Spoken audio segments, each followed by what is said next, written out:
This is Al Jazeera, and these are the stories making the headlines. The erupting volcano in Iceland is causing disruption worldwide as the giant cloud of ash spreads across Europe. Huge numbers of airline passengers are stranded at airports. Airliners are grounded because volcanic ash being sucked into jet engines could cause disaster.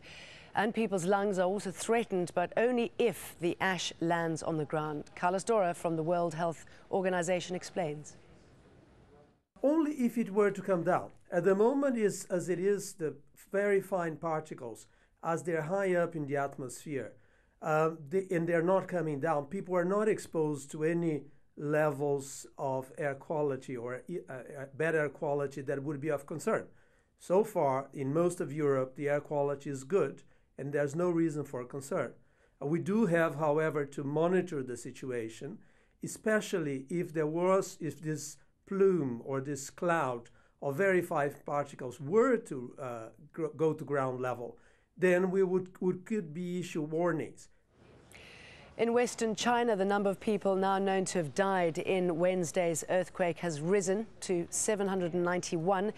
They include monks whose monasteries have been reduced to rubble in Qinghai province. Despite freezing conditions overnight, rescuers are still finding survivors in the rubble. At least 100,000 people are homeless. Barack Obama has been visiting the Kennedy Space Center to announce that he wants NASA astronauts to go to Mars within his lifetime, but NASA workers in Florida are shocked there's no replacement yet for the retiring space shuttle fleet. It's also an anxious time for hotel and restaurant workers, which rely on space tourists, as Kath Turner found out. It can be hard to get a table at the Dixie Crossroads in Titusville at this time of year. It's peak season at the restaurant, with several manned space launches at the Kennedy Space Center, just 20 kilometres away. President John F. Kennedy was the political face of America's space missions in the 1960s, uniting the country behind the dream of sending a man to the moon. Now there are several unanswered questions over President Obama's vision for the space industry, and in this community that's created real anxiety where people's livelihoods depend on NASA. You can find the latest on all those stories and more at aljazeera.net/English. Bye-bye.